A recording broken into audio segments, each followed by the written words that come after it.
1. Madam Speaker, ladies and gentlemen, a lot of what CG tells you is contradictory. On one hand, they say that status quo is fine precisely because these journalists are competent and rational and doing a good job. But at the same breath, in their whip speech, they say that, oh no, the point in which they have access to these broadcasts is the point in which they're going to sell out and only show that. Pick a frame, right? It's either they're rational and competent, which means that you're going to try to get the change you want on your side, or they're going to be this capitalist sellout and show all of these things just for the viewer.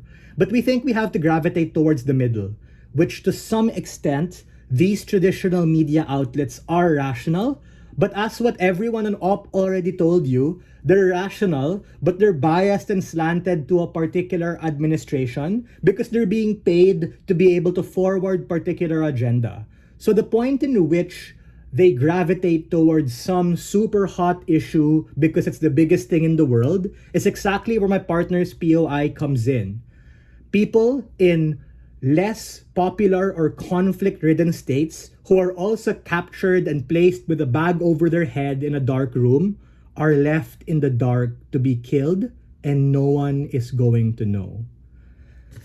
Before I move on to the issues in this debate, a couple of extensions to flatline CG. The first is, they say that the broadcast by news outlets and status quo is the same because that's how we're able to find out about conflict. No, that's not true. The reason why we were able to send in the troops in these particular wars was precisely because we allowed them to be at the big boys table and feel like they're heard. It was a strategic value that my partner told you about, wherein we gave them an illusion of control. We made these people think that we're listening, but in reality, behind the scenes, we were getting information to be able to send in SEAL Team 6 to take them out with the whole power of the American military-industrial complex. But let's be extra charitable. Even if they were true in saying that all of these things were because of the traditional news outlets, then, okay, we end the conflict. But as what my partner already responded to, we end the conflict faster when we have a plurality of information.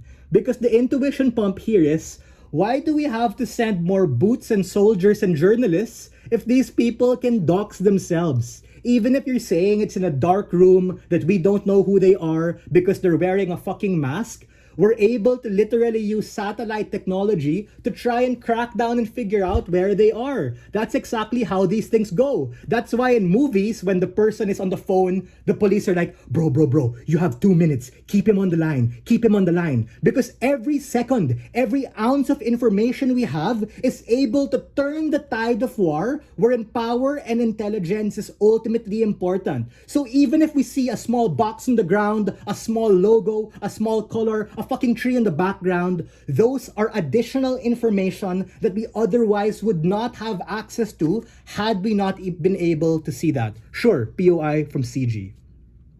Cases in which in which terrorist videos have caused them to dox themselves happen 1 in thousands. How does broadcasting this information all the time make it so that this is always useful? It's because that 1 in 1,000 success case prevents the other 999 from actually happening. Meaning, we just need one strategic break to know exactly where they are so we can use the full might of the military to crack down on them, take them out, and prevent the 999 other chances from possibly happening.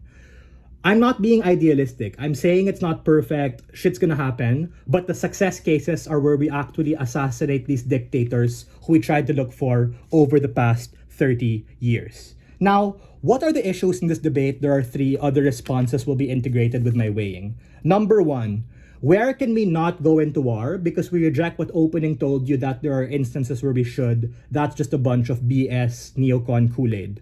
Number 2, why is being emotionally charged, even if you're hysteric, something good or something we're willing to take? And 3, why should the state, because this is a policy banning motion, allow this particular content to be able to flourish?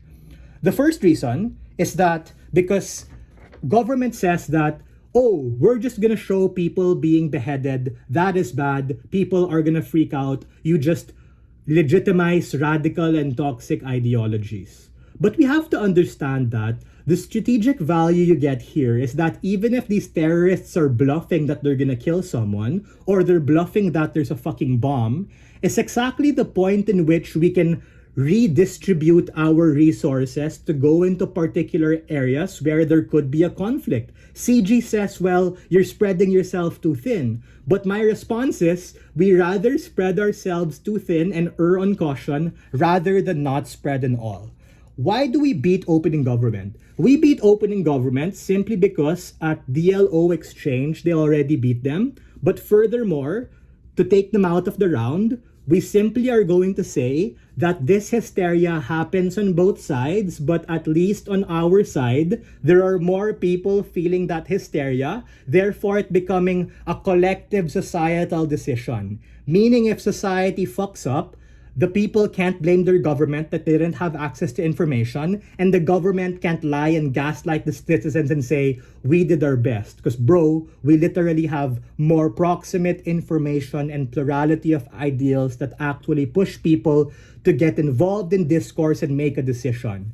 Meaning, at the worst case, if someone becomes a fucking racist on our side against the Middle East, that's cool, because we rather have someone be a racist, but at the same time, be able to hold a Middle Eastern individual accountable for the wars they did in a particular region, as opposed to none at all. Why do we win above our opening? Because we bridge the gap between their middle analysis in terms of impacting discourse and impacting the idea that wars are legitimately bad, we don't want to get into it, and oftentimes they're messy, bad for people, bad for states, and bad for the economy. And ultimately, we beat CG because we're able to flip what they tell you and talk to you exactly how journalism works and how these decisions are made. And for all of these reasons, we are very proud to take this round.